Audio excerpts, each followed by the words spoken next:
le phénomène des étudiants algériens ici au Québec et au Canada en général. Pour en parler maintenant, un ex-étudiant algérien, Yassine, qui est donc un chef d'équipe au collège Interdec Montréal, dans la section design intérieur.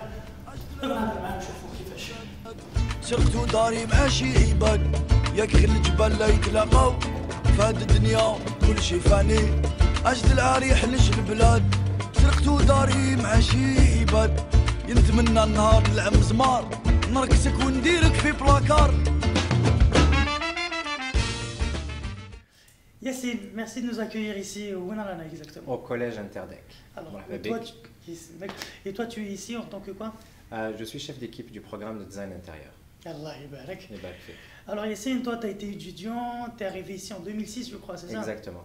Tu es diplômé de quelle école en Algérie? J'avais fait l'EPO, donc l'EPO en 2006. D'accord, est-ce que c'était quoi ton parcours d'étudiant?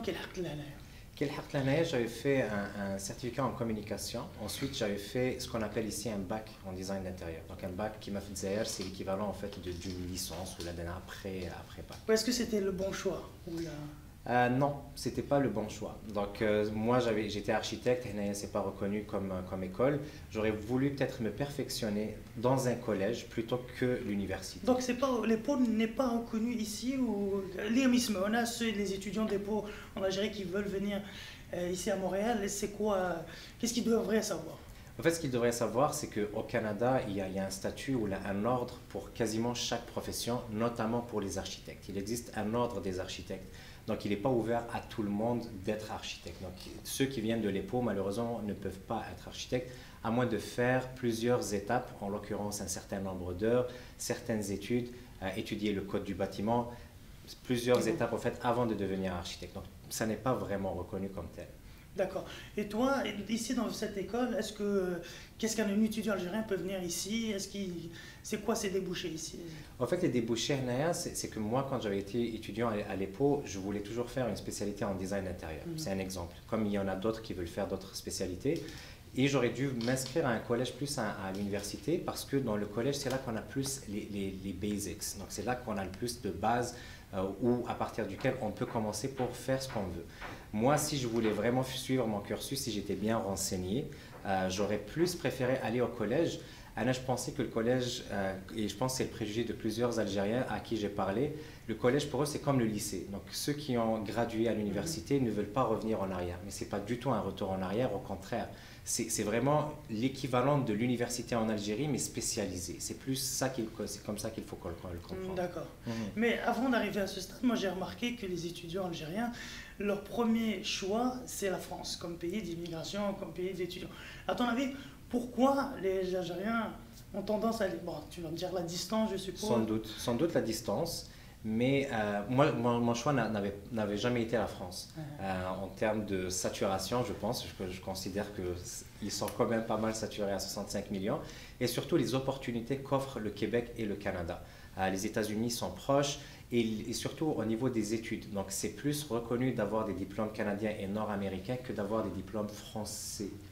Moi, dans mon expérience personnelle, parce que moi aussi, quand on était étudiante, on parlait beaucoup d'aller en France et tout. Moi, j'ai vu que déjà, tous les amis que j'avais sont partis en France.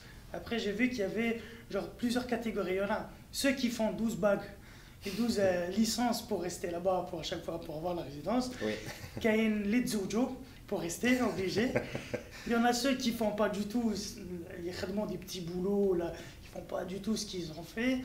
Et les quatrièmes, ceux qui sont venus ici à Québec, à Montréal, ou plutôt, on va dire, au Canada en général. Mais en fait, ce qui est facile pour les étudiants, entre autres, de venir ici, je ne suis pas nécessairement spécialiste en immigration et j'invite tout le monde en fait, qui serait intéressé de se renseigner d'avance à ce sujet, mais le fait de compléter déjà quelques années de travail ici facilite pas mal l'obtention aussi de papiers. Parce que c'est sûr que le gouvernement accorde souvent des papiers à des personnes qui ont des diplômes ici parce qu'il voudrait qu'ils restent, il voudrait qu'ils travaillent ici forcément, donc acquérir de l'expérience. Après ça, c'est un choix personnel de retourner au pays pour pouvoir donner cette expérience-là, notamment en design intérieur qui existe très peu. On va parler des sujets qui fâchent Parce que l'un des obstacles des étudiants algériens ici, c'est le coût des études. Oui. Je pense que c'est quelque chose qui bloque aussi un peu les Algériens. Est-ce que ça coûte cher de venir étudier ici ou pas? Est-ce qu'il y a des aides? Est-ce qu'il y a des bourses? En fait, moi, quand je suis arrivé, effectivement, je suis arrivé quasiment les mains dans les poches, donc j'ai dû me débrouiller avec ça. Donc, effectivement, il y a des aides gouvernementales, dépendamment pour les écoles pour lesquelles on voudrait s'inscrire.